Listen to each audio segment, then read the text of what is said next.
the biggest highest run chase for Hyderabad in Abhishek Sharma and Travis head. সত্যি কালকের ম্যাচে এক অদ্ভুত এক রান চেজ দেখতে পাওয়া গেল ট্রাভিস হেড এবং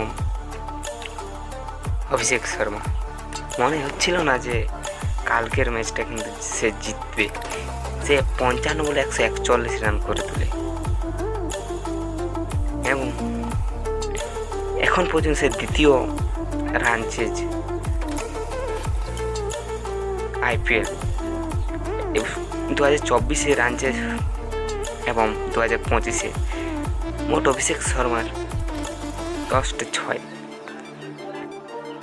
6 এবং 10টা 4 মেরে কিন্তু ম্যাচ সে জিতে নিয়েছে।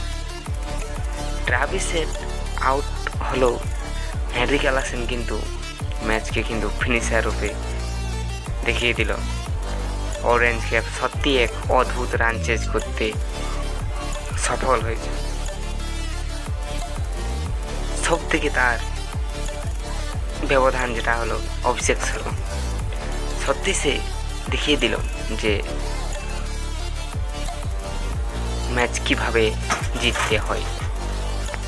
সে মাত্র 55 বলে কিন্তু 141 রান করে এবং তিনি এশিয়া কাপের জন্য অবশ্যই তিনি ওপেনিং করার চেষ্টা করবে। হায়দ্রাবাদ কিন্তু কালকের ম্যাচে 8 উইকেট রইতেই কিন্তু ম্যাচ কিন্তু জিতে নিয়েছে এবং 9 বল রইতেই কিন্তু ম্যাচ কিন্তু নিজের হাতে তুলে নিয়েছে।